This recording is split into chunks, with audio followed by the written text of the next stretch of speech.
I'm forever yours, Pikachu. Doo, doo, doo. Oh, he caught me in another musical interlude. How dare you? How you doing? Welcome back once again. It is time for the Comics Coffee Table. That's right, 3 p.m. U.S. Eastern daily. We like to hang out, grab a cuppa, whatever it is you're shoving under your nose today there, pal. Tough guy, sizzle chest, turkey pockets, chowder head. However you identify in the great spectrum of humanity, you are welcome here at our very own Comics Coffee Table. Leave you the real world's problems over there just for a few minutes in your busy day. Take your mind off of your mind. Embrace some escapism with talking about your hobby, your beloved hobby. Comic books. Indeed. We are the geeky chill stream you've been looking for. Yes, les bons temps roulés ici. Let the good times roll. Here, avec nous, with us. I mean, together, here. You know, we are separated by land and mitigated by distance, but we are united here at this virtual coffee table, sharing a cuppa and taking a break. We premiere at 3 p.m. U.S. Eastern daily, but the show is basically made for you to tune in at any time of the day and to take your break with us. Now, if you're here for the 3 p.m. U.S. Eastern premiere, there's always a hop-in live chat with some great cats. So contribute to contribute there, if be part of the conversation, and continue this comic book shop style conversation in the comment section. We are pre-recorded live before a studio audience of my stuffed animals. Canadian Bear, the studio audience. Drinka, the lighting, boom mic operator and cameraman, and my executive producer, Pika. And I'm the talent. I just simply read his copious amounts of show notes that he makes for me here. And also, it's a great thing to do is to make lists and to scratch things off of your lists. No people on the lists. That's for judgy comic book creators. So they don't, they can show other people, look, I blocked a Nazi today. They have to be a Nazi because I said so. Well, good luck with me buying your Funnybooks after that. That disparages your product. Seriously. Oh, man, I'll save judgment for St. Peter or my next wife. Please. Oh, yeah, but I'm bumped. Hey, I was never married. The joke just works better that way. Thank you so much for tuning in today. I hope you had a great weekend. I hope that you didn't get a case of the Mondays. I hope that Monday got a case of you instead.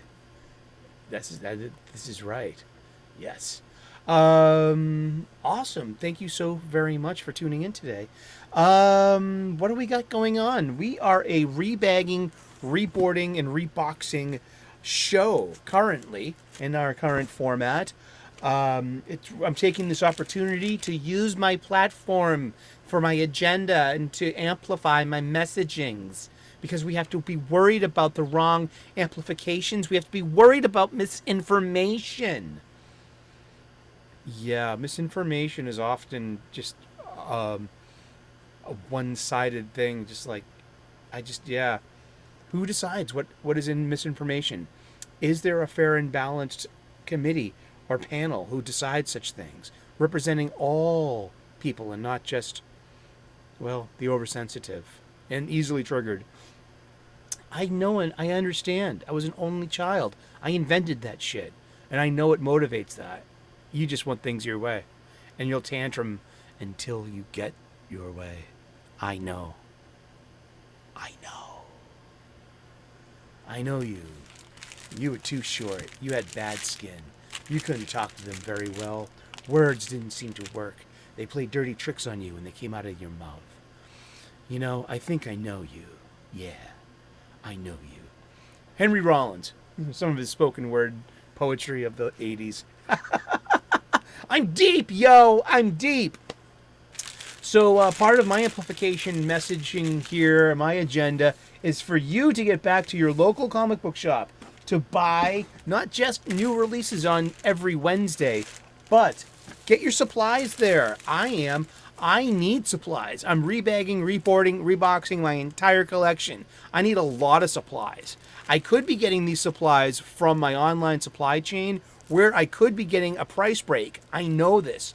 But how does that help keep my local comic book shop open and a viable, healthy mom and pop brick and mortar shop, a local business in my village square and the such, or in my downtown, or in my strip malls, or, just wherever your LCS is, your LCS, your local comic book shop. So I have made the commitment to get my supplies there. But short boxes now.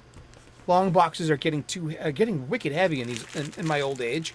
I'm buying my snugs there, my comic book covers, and my acid-free boards.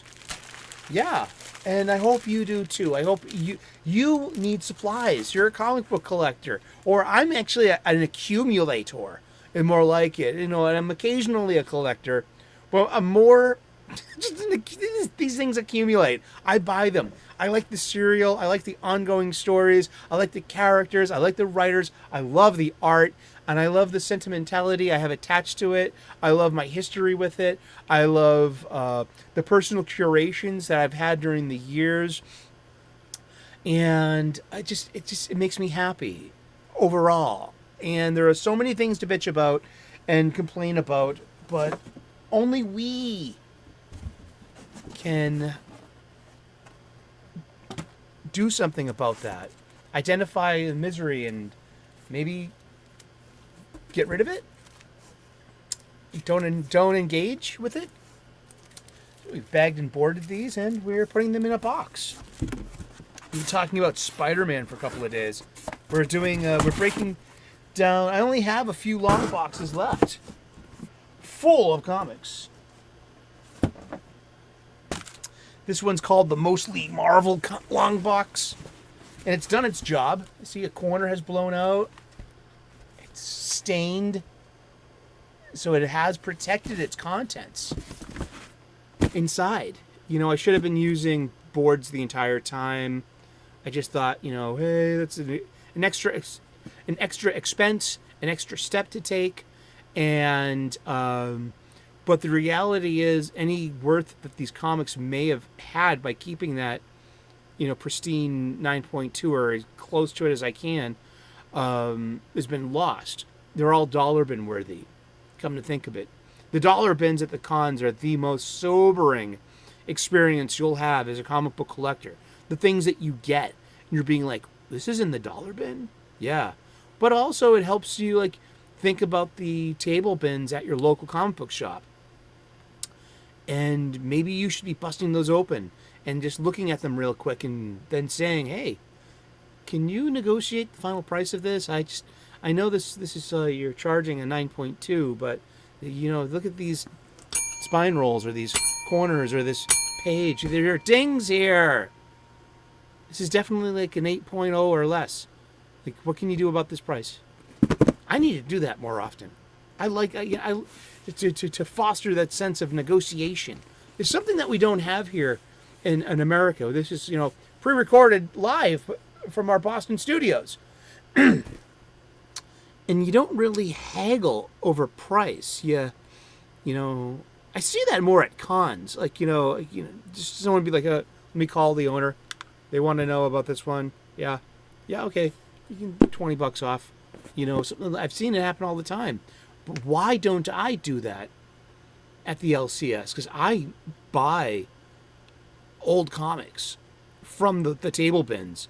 Especially, there are certain Marvel comics that I look for from the late summer of 1981, fall 81, early 82.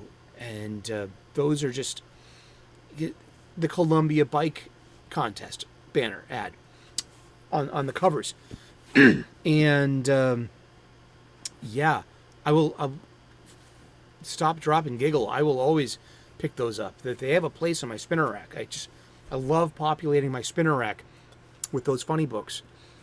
But I also want to contribute to the financial success of my local comic book shop, that they stay open. So I'll just pay it, especially on light days. I'm like, I only got 1 or 2 floppies in my hand, new releases.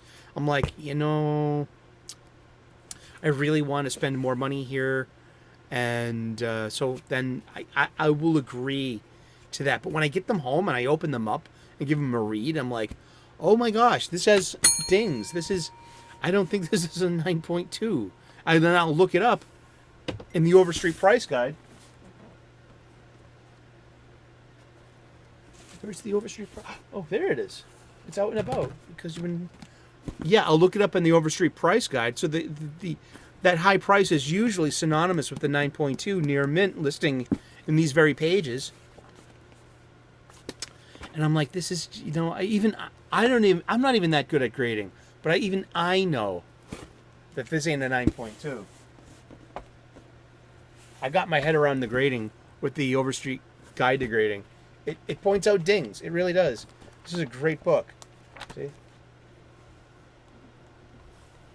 Just points out things that could be wrong with your funny book, And, so don't get taken advantage of. Don't get fleeced. Learn how to negotiate. And just for the record, my parents bought me these books last year for Christmas. So this season is dedicated to my parents. Thank you very much. I love you. And if you don't have these in your collection, ask your local comic book shop and to order you some. Yeah, the Overstreet guides. They're really essential, in my collection. I didn't know how much they were until I just started wanting to do this show about rebagging, reboarding, and reboxing. I'm figuring while I'm handling all these comics, why not get a better sense of grading them, and what they're worth. There have been a few surprises in these very long boxes, and a few key issues I found. And if I had only kept them in a pristine state, if I only I'm not a shoulda, woulda, coulda kind of guy. I'm not fueled on regret, and I'm not being regretful. It's just more of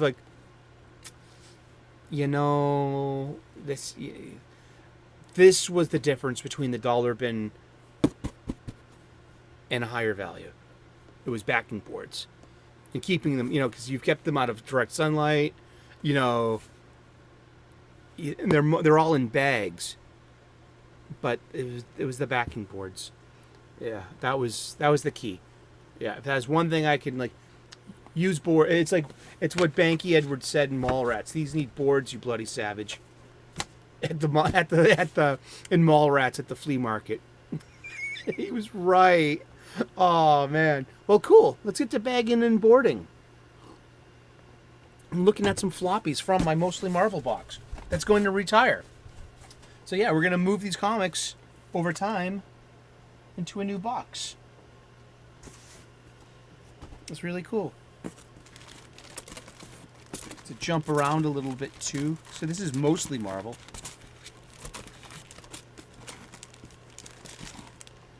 The last issue of Why the Last Man I bought. Yeah, let's look at this one. Let's see, how many issues of... This is what I was saying. In 2005, I moved. So I had to leave behind a shared collection with with a best friend roommate that I like to call it the band broke up. And you know what? We reconciled too. And that was nice. And I've got to meet his teenage son, and we talk occasionally over text. He lives in Lincoln, Nebraska now, but it's good that we fix it. We built a new bridge, and that's cool. And he still has all of those comic books, which is great too. And but Why the Last Man was. This was huge on Vertigo Comics. Let's look it up real quick on the wiki, because we love to say wiki. Why do you say it like that, Eric? Well, you can call me Sully, first of all. My friends do. And I'm a big Red Letter Media fan. And so one of the hosts, Rich Evans, has this high register voice. And when he gets excited and laughs really loud, it gets even at a higher pitch. And it's part of the gig. It's part of the gag, too. And there's a famous Star Wars send-up that they were doing, and his big thing was going, like, look at the member berries. ATST, ATST! So that's the inspiration for Wiki! I love reading from wikis.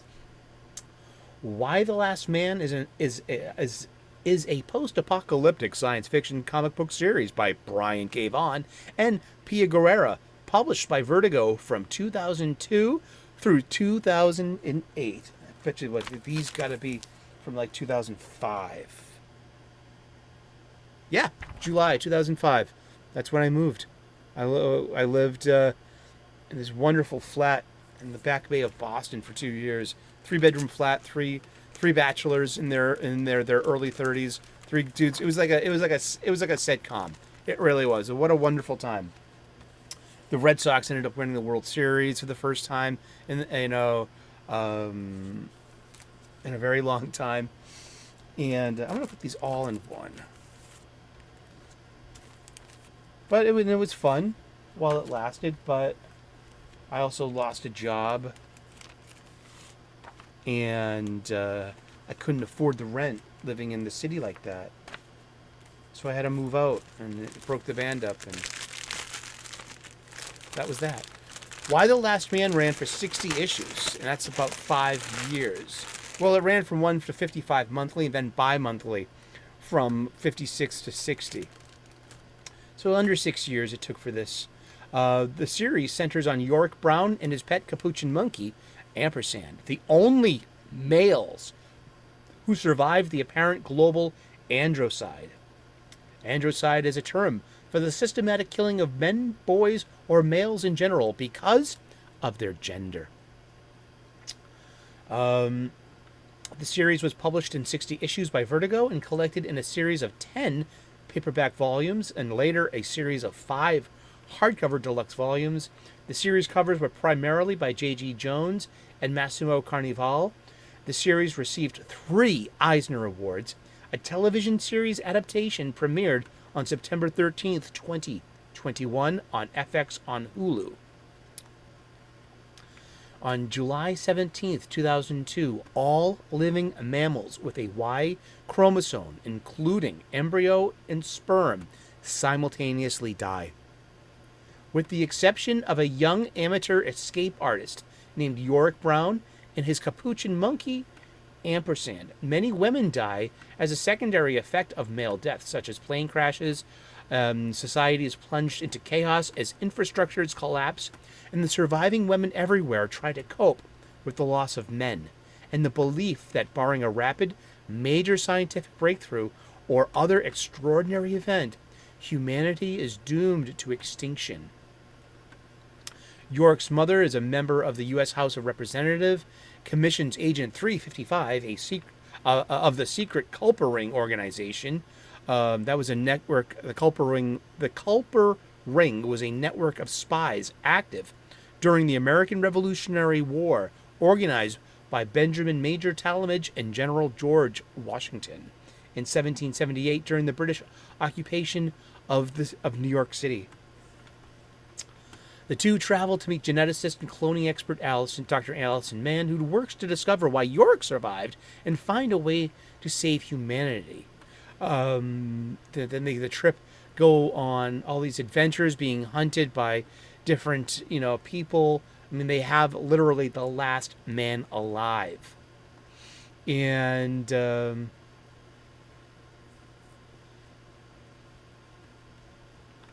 remember, and I think I wonder if the last issue is in here somewhere. Oh, here's the issue 32 as well. Okay, we'll have double these up then. This is 32, 33, 34, and 35. All right, so of course we'll put 32, 33. So yeah, it was what we would call pre-woke and it's definitely pre-Me Too.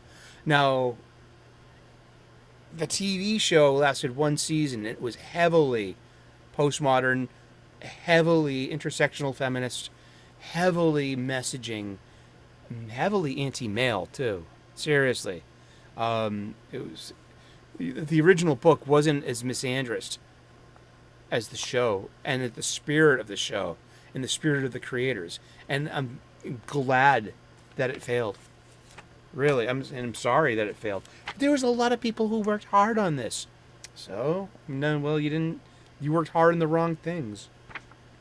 But yeah, let's look at a comic book from 2005. Where's the indicia?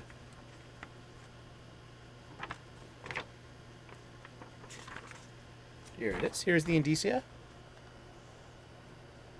Why the Last Man? Remember the losers? So we got Karen Berger, Hellblazer. Oh boy, this is like a murderer's row of great books. Books of magic, life during wartime. That A Human Target was really good. Lucifer, Hellblazer. Oh, right after issue 207. This is like right after the Brian Azzarello run. The losers. Vimanarama. There was a 3-issue Grant Morrison short. I thought I had that somewhere. I liked that. I forgot all about that. It was great. Yeah, Grant Morrison, Philip Bond. They would do these 3-issue, like just one and done. Like Sea Guy is of that same variety. Just 100 Bullets issue 60, Fables, Swamp Thing. Yeah, this was some real great glory days. This is like the Vertigo had it in 93, kept going, but then there was this second renaissance at Vertigo in the early 21st century, in the early aughts. And then in 2013, Karen Berger got dropped after 20 years of stewardship of being the editor-in-chief of the imprint. And without Karen Berger, Vertigo wasn't Vertigo anymore. It was only Vertigo in name, in my humble opinion. Yep. And we have a video game ad. Same video game. Covering Prime Real Estate, the back cover and the Verso inside cover. Hey, look, a video game ad.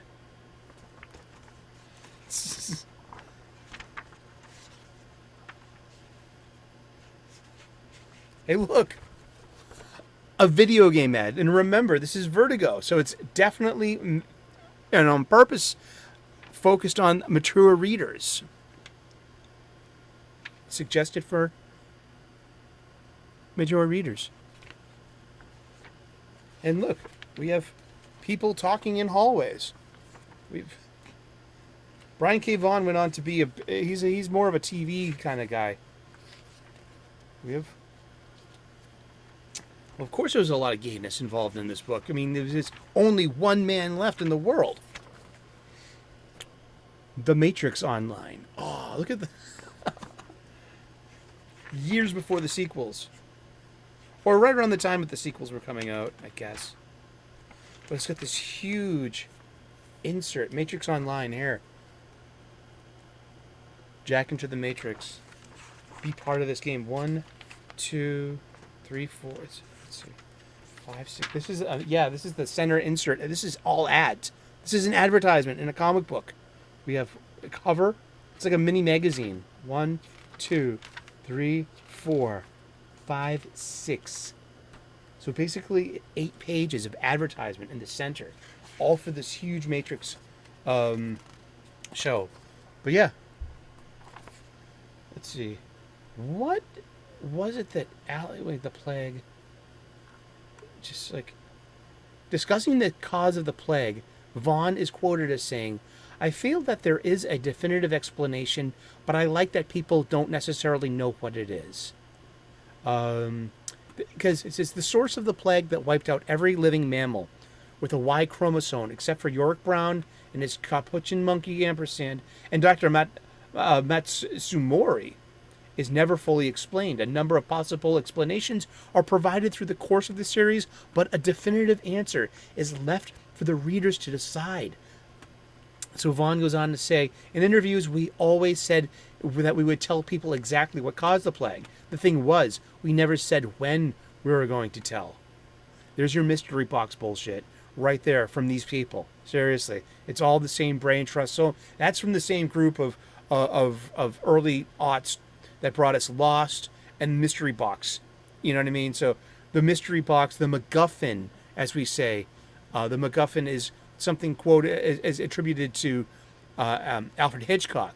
It's just something that moves the story along. In the end, it's forgotten about. It's like the reverse of Chekhov's gun. Chekhov says if you show a gun in Act 1, you better be using it by Act 3. Something like that. That's a paraphrase. So there's like, you have your two, a positive and negative value right there. Your particle and your antiparticle. Your Chekhov's gun and your MacGuffin. And this is what we call mystery box storytelling. Yes. Should I say we might have told you in issue number 3, there might have been something in the background that only a couple of people caught. It might have been Dr. Mann's father's very detailed scientific explanation. It might have been Alter's off-the-wall conspiracy theory. The real issue is somewhere in those 60 issues, but I prefer to let the reader decide which one they like rather than pushing it on them. The failed explanations are, there's a cursed amulet. I like like magic, because the whole thing is Yorick is an escape artist, and part of that is like the magic and the performance, and the last issue, if I come across the last issue in here, I think I have it. I'm not sure. I hope I did, but I bought it, and it's because I dropped it at about issue 35, and I came back right at issue 60 to see how will this story end. Would it be right to spoil that on the show today? I'll leave it unspoiled. Hey, look, another video game ad for the Constantine the movie, the video game. The Keanu Reeves one, where they made John Constantine an American. Hey, look, another video game ad. We don't know who to market comic books to anymore. Look, gay people in comics. Been going on. Hey, it existed before 2015. This must be some made up alt-right, trap. Look, a video game ad. And look, a video game ad. We should drink every time I say video game ad. All right, but I'm drinking coffee. No, I'm just kidding. But let's bag and board. Yeah, that's Why the Last Man. This is one of the most successful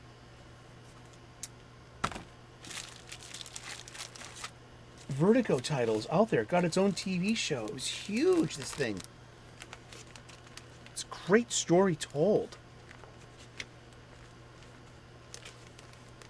And some very good comic book creators. It was it was like in this heyday of like indie movies, independent movies.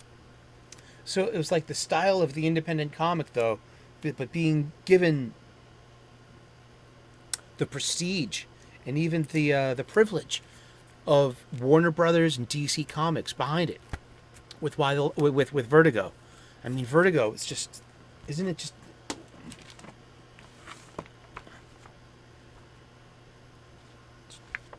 More ads.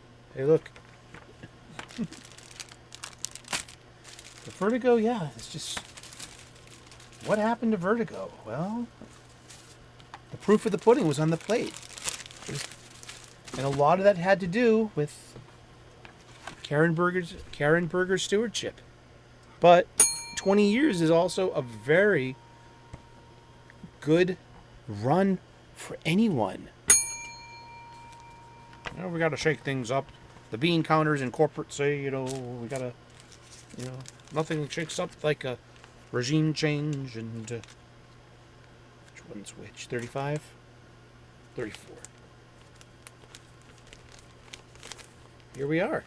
Rebagging, reboarding, reboxing my entire collection. A couple of funny books at a time. One piece of tape.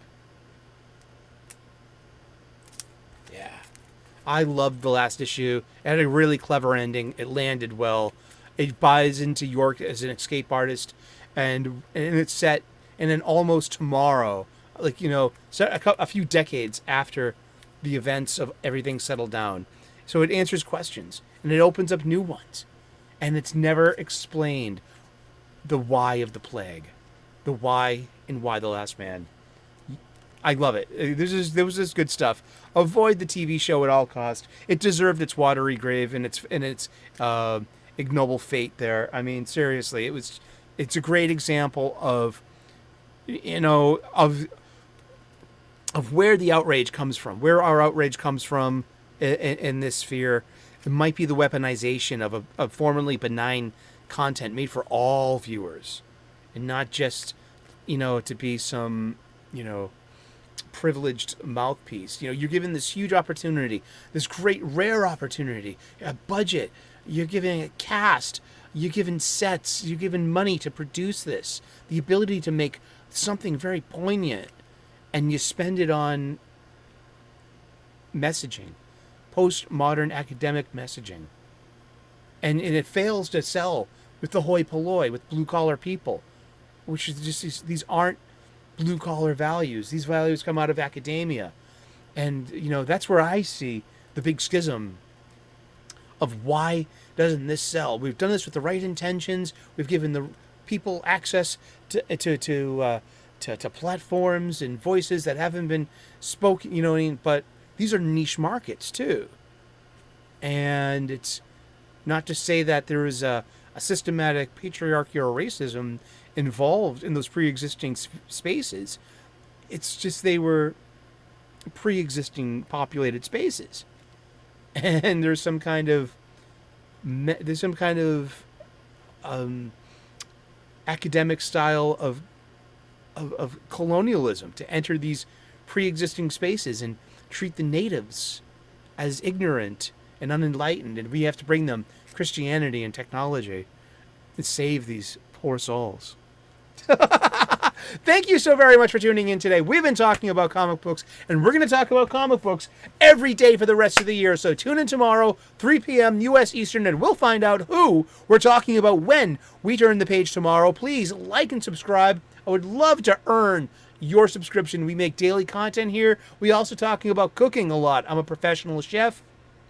I make delicious, nutritious, and beautiful food, and I share with you my professional hacks. I'm a spiritual dude, an ordained minister. We talk about gratitude lists, and we talk about purpose and how to dig yourself out of the hole of self-doubt. If you are able to reformat your self-talk, that is one of the most personally powerful and transformative things. And I feel that it starts with something simple, such as a gratitude list, and give yourself the mental, spiritual, and emotional muscle memory through practice and repetition. Like Kung Fu, this is mental Kung Fu, and I want to pay this forward. We also talk about bunnies, we talk about planets you can see with your naked eye, and we talk about comic books a lot. God bless, namaste, good luck, and we will see you again in those funny pages. Ciao, bye-bye.